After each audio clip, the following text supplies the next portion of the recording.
Welcome to episode 2, combatants of Missed Opportunity.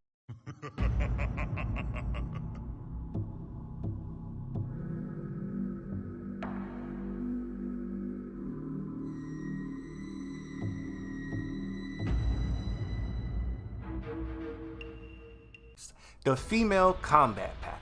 Now we're diving into a discussion that has the Mortal Kombat community buzzing about this big missed opportunity that could have reshaped the battlefield. We're talking about the idea of an all-female combat pack featuring some of the most iconic and powerful women from Mortal Kombat universe and pop culture.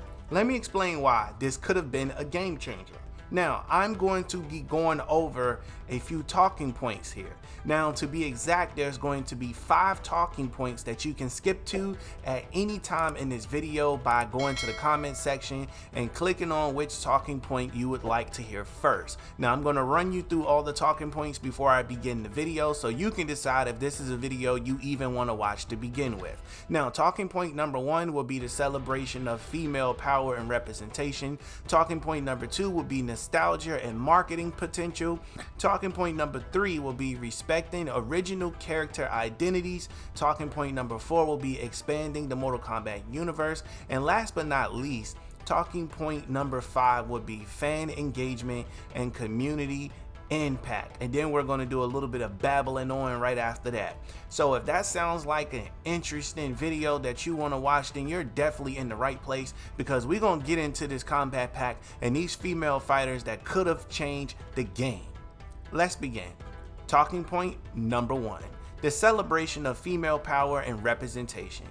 An all-female combat pack would have been the ultimate celebration of female power, bringing together iconic warriors like Xena the Warrior Princess, the female Terminator, and Buffy the Vampire Slayer.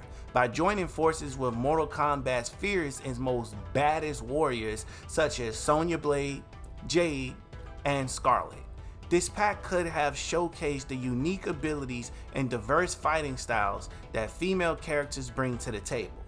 This move would have demonstrated a strong commitment to gender diversity, offering female gamers and fans a powerful representation in a genre often dominated by male fighters. That's talking point number 1. Talking point number 2, nostalgia and marketing potential. Now, beyond the game, the inclusion of pop culture icons like Xena, the female Terminator, and Buffy, who have tapped into a deep well of nostalgia appealing to a broad audience beyond just Mortal Kombat fans. The marketing potential for this pack would have been enormous, with cross-promotional opportunities all over the place, exclusive merchandise, and DLC sales. Fans would have been eager to get their hands on these legendary characters, making this pack not just a win for representation, but also a smart business move. So they could have did a lot of business, they could have made a lot of fans happy, got a lot of nostalgia, made a lot of, cool Mortal Kombat toys and stuff like that and everything. They could have split money so many ways. Like, this was a huge missed opportunity. Now we're gonna move on to talking point number 3, respecting original character identity. Now, instead of creating an all-female combat pack, NRS chose to gender swap characters like Cyrax and Sektor, and I also would like to say that Bo Raicho has been gender swapped to Madame Bo, and there's no official proof of that, but her name is Madame Bo, his name was Bo Raicho, so it's okay to assume that Bo Raicho has been gender swapped. While a bold decision it was, it left many fans questioning the move of Cyrax and Sektor, who are beloved for their unique identities, defined by their abilities and backstories, not their gender. Altering these characters took away something essential, missing the opportunity to introduce or further develop original female characters or previous female characters who could stand on their own 2 feet within the Mortal Kombat universe. What I'm saying in so many words is that you could have still introduced the female versions of Sektor and Cyrax and had them go up against the male versions of Sektor and Cyrax, or just kind of have them team up with each other. That would have been super dope to have a male Cyrax and a female Cyrax going up against a male Sektor and a female Sektor. That would have been super dope from different universes. We would have accepted it. We would have loved it. We would have ate it up. That's just what would have happened, and we would have praised NRS for great storytelling. Unfortunately, that didn't happen in this case. Talking point number 4, expanding the Mortal Kombat universe. An all-female combat pack would have also been a fantastic opportunity to expand the universe, introducing new storylines, rivalries, and alliances centered around these powerful women could have added depth to the game's lore. Imagining the rich narratives that could have emerged from Xena's encounter with Kitana, or Buffy crossing paths with Sonya Blade. These interactions would have enriched the game's storyline tremendously, offering fresh what-if situations and extra fresh content for the fans to explore. That would have been a treat, a real treat to a lot of fans. Heck, it would have been a treat to me, I'll be honest. Now, talking point number 5. Lastly, let's talk about the impact on the fan community. An all-female pack would have a direct response to the growing demand for more female representation in gaming as well as television and movies. It would have empowered female gamers and shown that NRS listens to its fan base. The community engagement around such a release could have been tremendous, with fans rallying around these powerful characters, creating fan art, cosplay, and more. It would have been a positive and unifying moment for the Mortal Kombat community. That's just what it would have been. NetherRealm Studios, if you're listening, it's not too late. The fans are ready, the characters are waiting.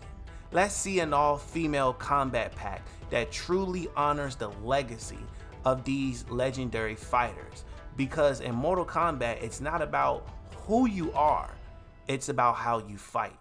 And this female combat pack would have fought all the way to the end. It would have been great playing as Buffy. It would have been great playing as the female Terminator from Judgment Day 3. It would have been great playing as Sonya again. It would have been great playing as Skarlet or Jade. It's just so many options there. It would have been a complete freak show in a good way. We would have loved it. But instead of creating an all-female combat pack, NRS chose to do what they always do, go in a different direction. And you know what? I am along for the ride, so I'm interested in seeing what NRS can, what they can come up with next for the franchise. I mean, I want to make it clear that I don't have an issue with females being in the video game. I do not. The only thing I have an issue with is them being lazy and copy and pasting Sektor and Cyrax and turning them into females instead of them staying males. You could have still introduced the female versions and kept the male versions a part of the story. That would have been freaking awesome. That would have been off the charts. So I want to make it clear across the board, I love female characters. That's just a fact. So the fact that we got 2 more added to the roster is just fantastic. I'll take a win when I can get a win. But next time, NRS, do not mess with properties that have already been fully established when you could just easily, you know, progress their story forward instead of being lazy and trying to get a cheap cash grab or some cheap cool points. You don't have to do that. You're one of the best fighting game companies out there. You're one of the best companies out there under Rockstar, I should say, when it comes to video games. You guys hear me say all the time, Mortal Kombat is the Rockstar Games, the GTA of the fighting franchise. But hopefully they can live up to that someday, because that's how high of a regard that I hold the Mortal Kombat franchise. But I want to pass this question off to you guys in the comment section below. Would a all-female pack would have been interesting to you guys? Like if you got Buffy the Vampire Slayer, Xena the Warrior Princess, you got the TX, which is the Terminator from Judgment, Terminator 3 Judgment Day? No, Terminator 3 Rise of the Machines. And if you would have had Jade in there, and if you would have had Skarlet up in there, and you could have still threw Scream up in there and made Scream a female. You know, that would have been pretty dope. So again, these are just my thoughts. This is episode 2 of my series called Missed Opportunities. If you would like this series to continue or you have any suggestions, please leave them in the comment section below, as I enjoy thoroughly making these videos for you guys to enjoy. And more content is coming to the channel. As you can see here, we are back posting multiple videos a day with guaranteed schedules. So you can find the schedule in the comment section below, as well as the timestamps as mentioned. And please do me a mega favor. If you watched all the way to the end of the video, you have earned my respect. Please smash that subscribe button and hit the like button and turn on post notifications, as this is your brand new favorite and exclusive place for the most interesting Mortal Kombat news on the internet. Thank you so much for watching, guys. Catch you in the next one. And remember, finish the fight. Finish the fight. Catch you in the next one.